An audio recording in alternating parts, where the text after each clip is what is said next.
unjust dismissal of any kind, political, religious, or personal, and secure for them the teaching conditions which will encourage their growth in the full practice of their profession, unharried by constant pressure and fear. But it does not confer special privileges upon them to retain permanently their positions or their salary, nor permit the interference with the control or efficient operation of the public school system. And notwithstanding it grants tenure to those who have taught the requisite period, it nonetheless empowers boards of education to discharge them for just cause in an orderly manner by the procedures that specified. On April 6, 2014, a highly partisan conservative Republican legislature swept away decades of settled law, circumventing the usual committee process by amending the school finance bill in the state Senate to repeal the teacher due process law. Now it occurs to me that any reasonably intelligent, prudent legislator at a bare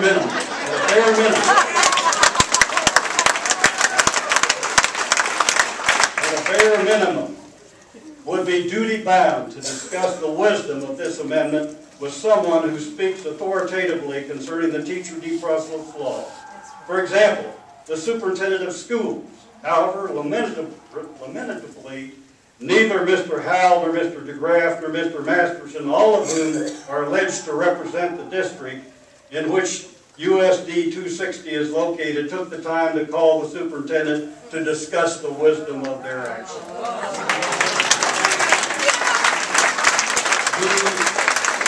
The proponents, however, argue that the repeal of the due process law is inconsequential, inasmuch as teachers may negotiate due process with their local school districts. This argument, to be charitable, is as phony as a $4 bill. I'm going to finish in 30 seconds. If the proponents of the repeal are right, and this law protects underperforming, incompetent teachers from termination, what school district in its right mind would agree to it? The fact is, there is no empirical evidence to sustain the notion that the law protects underperforming, incompetent teachers. The corollary, I would argue, is that the motive of those promoting the abolition of due process for teachers is malicious and punitive. It's all about harming public school teachers, marginalizing their union, and as a result, doing irreparable harm to the quality of education in Kansas.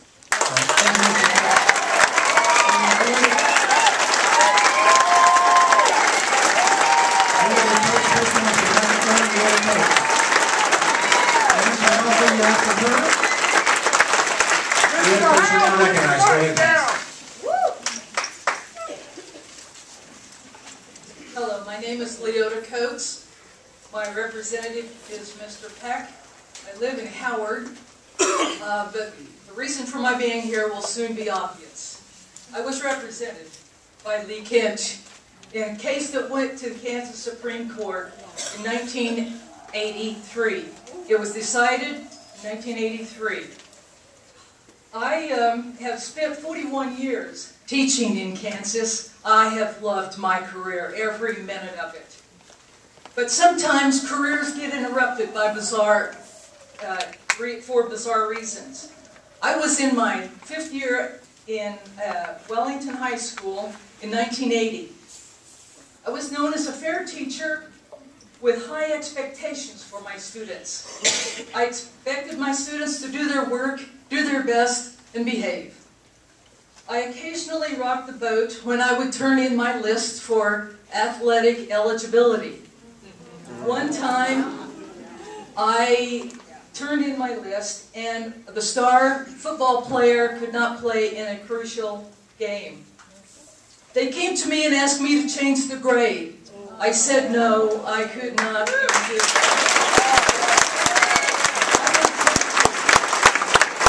But the pressure didn't let up. In April, my contract was non-renewed. With the help of the KNEA, I appealed the decision under the due process law, even though many of my colleagues begged me not to because it would rock the boat. At the time, I was 5 months pregnant with my second child, and they thought I would just go home and be quiet. The school administrators probably thought the same thing. I tell you this because it illustrates how capricious and arbitrary a school administration and school board can be. It isn't always the case, but it can be. My teaching was deemed exemplary. My students were learning. My annual evaluations were excellent. But there was a different agenda at play. A winning football team was more important than what was going on in my classroom. A three-person panel was the first step in the litigation process. It was supposed to be an impartial panel, but the school board appointed its own school attorney. That's not impartial. To make a long story short, after a 3-year litigation, the Supreme Court found in our favor unanimously. The due process law then had validity. The due process law doesn't protect bad teachers, but it does give good teachers the opportunity to teach, even when the occasional administration or school board acts irrationally. Thank you for letting me teach your school.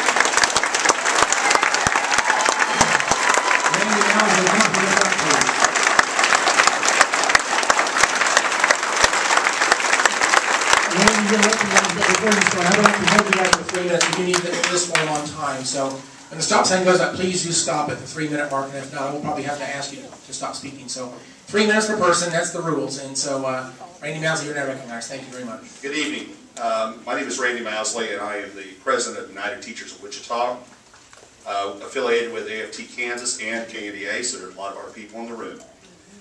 I'm represented by Representative Anthemides and Senator Peterson, and I'm up here tonight to speak about House Bill 2506. And all I can say is, talking to colleagues around the country, is what a disgrace. Passed out of the House, voted in the House with 92 votes as a clean funding bill. And then it went to the Senate and all craziness happened. An appropriations bill, and all of a sudden policy gets attached to it. Policy that never had a legislative hearing. The proponents and opponents never got a chance to speak about it. But, oh, in the middle of the night, we can just attach some kind of nonsense to it. We're going to do some raising hand stuff here. Who wants to own up to voting for HB 2506? Got it on camera. You know what? 2506 was a solution in search of a problem. I think we've already had people speaking here about why we didn't need to change the due process law and why it was put into place to begin with. It was just a piece of policy that someone got from ALEC. And when the senator who introduced it was asked questions about it, he couldn't answer any questions. I wonder why.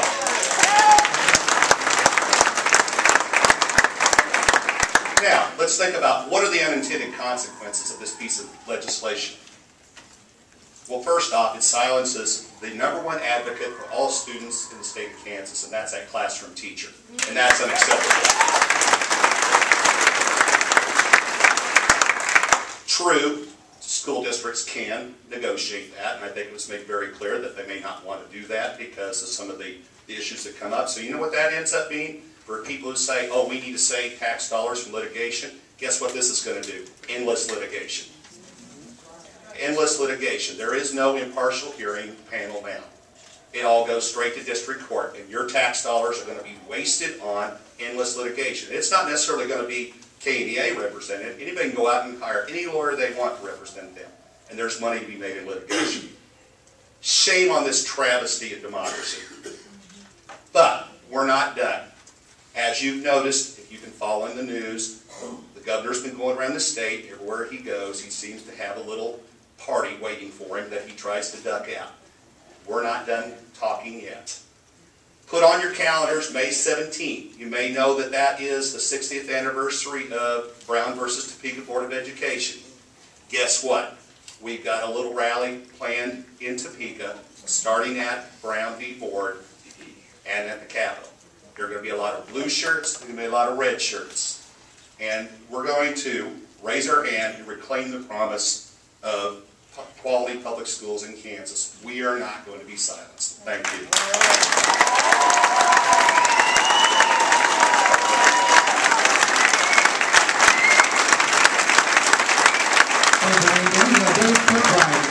Dave Kirkbride, in the audience. Thank you very much. After Dave, I'm going to go to Natalie Aram-Baru. I'm not sure I'm saying that correctly. And after that, it's Shelley Addis. So Dave, you're recognized now. Thank you very much. My name is Dave Kirkbride. My representative is Mr. Hutton, and my senator is Mr. O'Donnell. First of all, I want to thank those of you in the room who opposed House Bill 2506.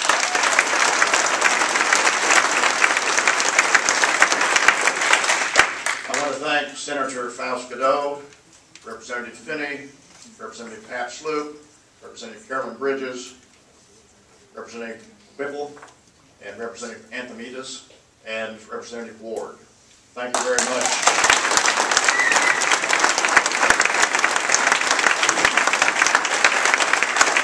I appreciate the courage you exhibited, and there are also some Republican people who stood up and resisted that as well. So I'm very proud of those people. As previous speakers have indicated, the Due Process Act was working very well. It had been passed in 74, and since that time it had been improved several times. I think it was working extremely well. My biggest concern is the manner in which these add-on items were injected into a school finance bill. I think that was un-American.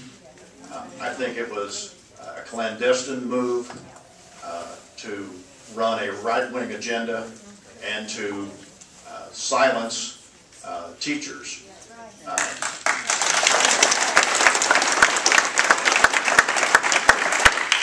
And I really resent that. I'd like for all of the folks who oppose this bill in the audience to stand up, please. And I would like to thank them for being here this evening.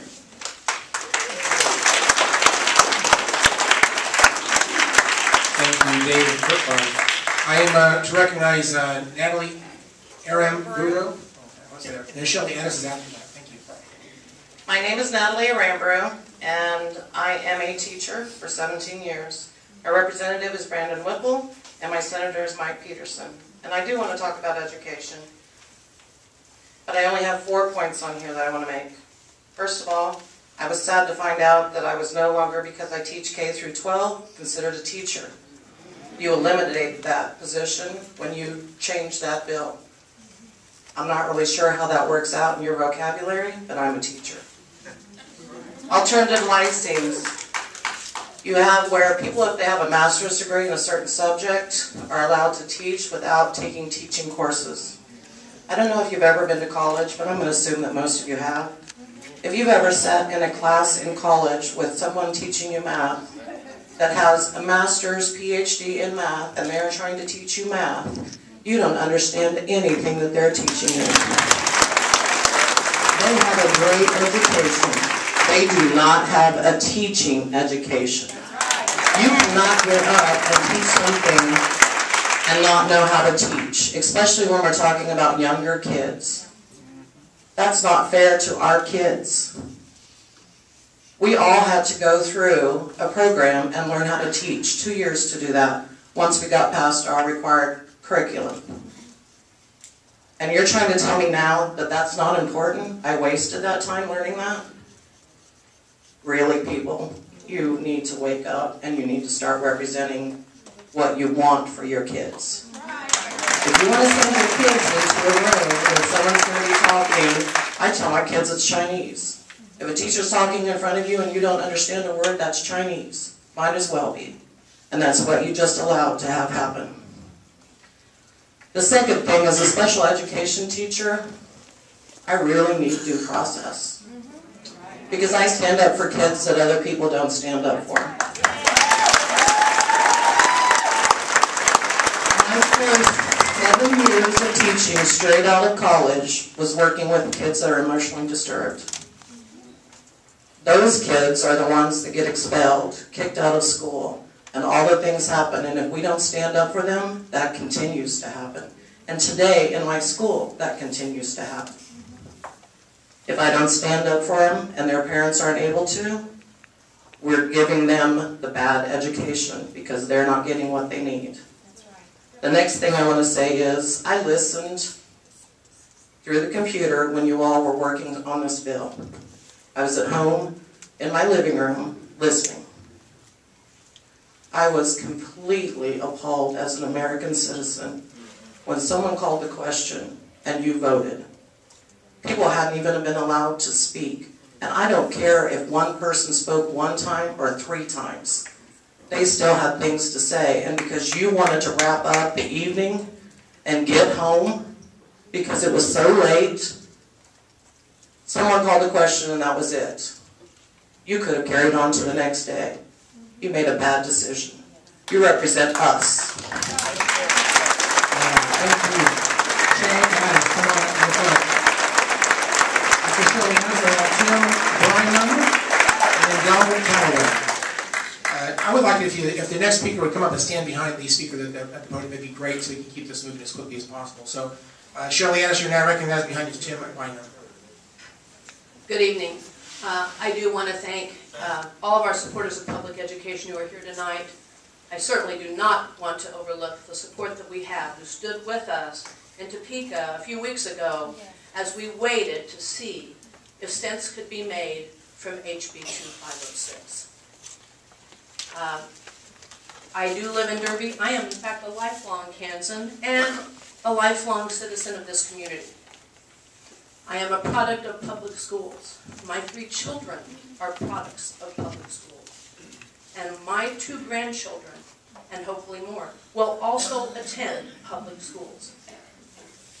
I believe in public schools. I should also tell you that I am active in KNEA. I am president of South Central Uniserve, located in Wichita. I can't even tell you exactly what this means to me. So, please let me share something that I believe says it best. And also, because I feel that there may be some people in this body tonight that won't get a chance to hear KNEA's response to Governor Brownback's signing of HB 2506.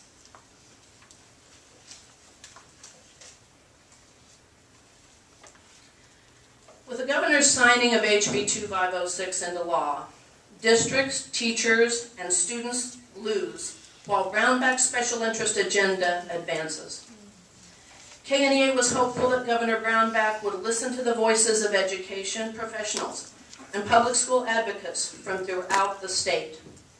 Once again, the governor turned a deaf ear to those closest to students and chose instead to support what KNEA president, who is here tonight, Karen Godfrey, has described as poisonous policy.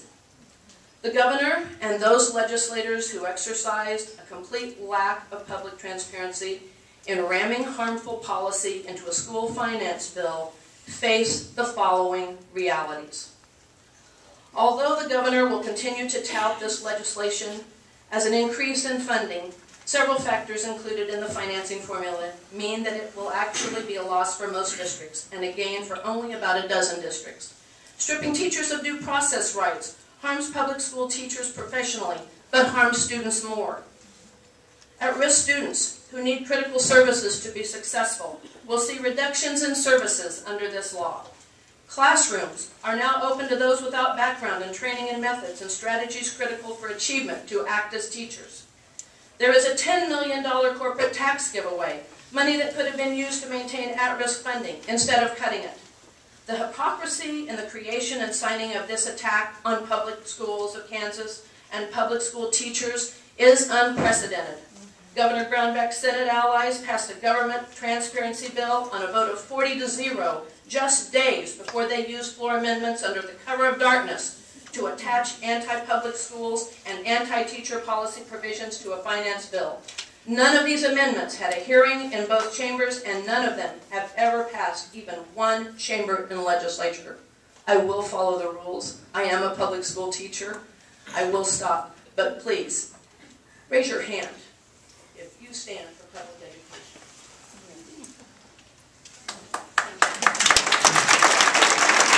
Thank you, Shelley. I need to recognize Tim Bynum, and after Tim, I have Donald Calloway. Tim, you're recognized. Go ahead. Good evening. I am Tim Bynum. I'm represented by Pete Graff, and my senator is Ty Masterson.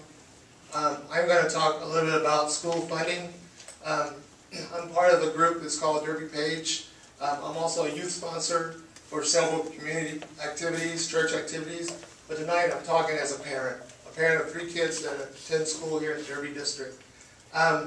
We decided to move to Derby back in 2002 because of education.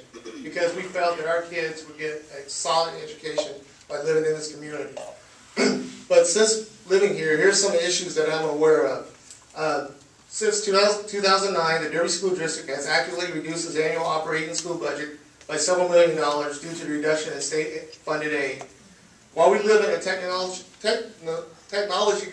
age, the replacement of some school textbooks, classroom materials has been delayed, or the amounts have been reduced because of lack of school funding. The funding of extracurricular activities has been reduced. The number of certified teaching positions has been reduced, resulting in larger class sizes and less time for individual student reaction. Staff professional development budgets have been cut. The funding levels of teacher and staff benefits has been decreased. The number of classified positions has been reduced, resulting in fewer paraprofessionals and school support staff to help teachers in the classroom. The number of maintenance custodial staff members have been reduced, resulting in difficulties maintaining buildings and grounds in a timely and effective manner. And fees to help fund several different areas have been implemented, with the parents having to pay much of it at enrollment. I want you to know that I really love the teachers in this community. My kids have grown up with them, but more importantly, I've grown up with them. They've done their best to be the best educators that they possibly can be. And that's the best they can be with the money that the state pays them. I get to see these teachers on a normal, everyday basis, not only at school, but in our community. I get to see them at church. I get to see them cheering their kids on during sports. I get to see them shopping at the grocery store. And I even get to see them being just normal citizens in this community. But what I don't see anymore is a glimmer of just dedicated service to teaching. I see that diminish every year as they have to work more with less. And I try to trust that my kids will go off to school and be given the opportunities from teachers based on, just as much material that they can get, but then I find out they don't get that much material. And while I applaud that there was a $14 BSAPP approved for fiscal year 2015, I'm not aware of any kind of follow-up from that. I'm not aware that there's going to be any kind of plan to improve that, or if there's a plan to make things better going forward. So my challenge to you as my representatives is to invest in our kids. We as parents invest in their future through savings and hard work, but if our schools can't operate well enough to support them, how can we guarantee that they will not see it all the way through? How can we guarantee that they won't stay in school? So I ask you in closing to invest in your replacements and to help our teachers get the resources necessary to leave our kids with happy memories. All right, Tim, thank you very much. I'd like to recognize Donald Calloway, but behind him I've got another section. We're going to comment before after that. I'm going to have Debbie Thompson and Tara Lynn Cohen come up behind Donald. Donald, you're now recognized. Please go ahead. Hey, my name is Donald Calloway. My representative is Steve Hubert, and my senator is Carolyn McGinn. I have 5 children. My oldest 2 children graduated. They were the first 2 to graduate out of Derby High School the first 2 years. Kristen graduated the first year, and my son Scott graduated the second. I have 6 grandchildren, and I've been a resident of Kansas all my life. What has happened here, and I want to speak with 3 voices. 1, I am a teacher, and I have the shirt on. It shows I'm a teacher. The second is that I'm a parent, and the third is that I'm in construction. If you look at my boots, you'll see they're not heavily shined. I work construction every day, and every summer I travel with a construction company, and I know what it's like to work at a construction site. I'm the construction instructor at East High School, and I have students that are middle class and lower class income students.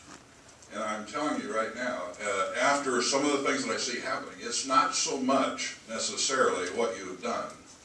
Because if the debate had been there and you had consensus, we probably, teachers as a whole, are very docile. You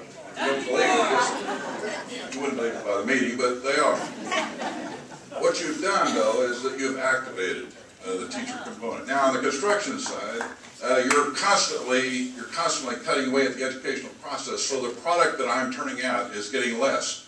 3 years ago, I had 10,000. The year before last, I had 8,000. This year, I have 6. I'm figuring in 2 or 4 to 6. 2 more years, I'm figuring I'm on my own and I have to make my own money to run my own program. That's what I'm looking at. If it keeps going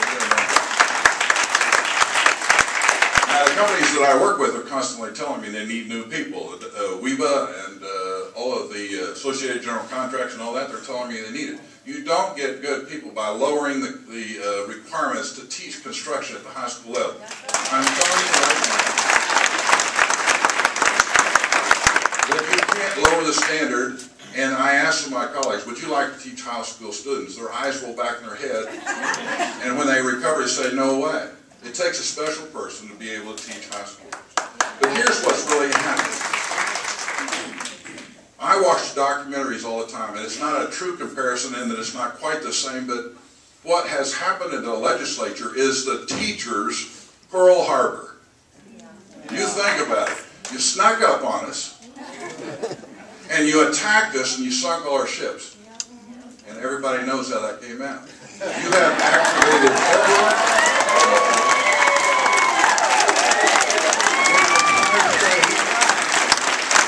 And I have one more point to make, and that is I want to thank those people who did it. Teachers, I've been a negotiator at the board, and I work with people. What you've done is something we could not have accomplished without you. For those of you who voted to it, I thank you, because now we're together, and now we're going to do something. We'll see you in November at the election.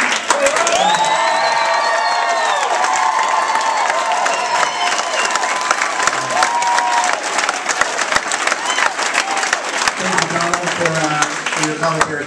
Debbie Thompson is recognized. After her, I have Tara Lynn Cohen, and then we'll move on to Elizabeth Birch.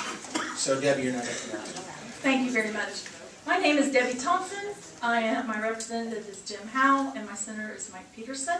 I am an educator. I've been an educator for over 27 years. I am past president of the Kansas Association of Teachers of Mathematics, and I am here to speak about the Kansas College and Career Ready Standards.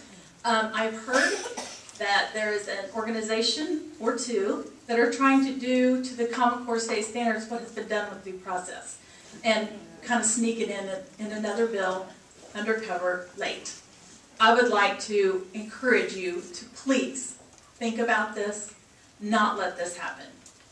As far as the Kansas College of Career Ready Standards go, that there's been so much misinformation put out about these standards that I'd like to kind of address them.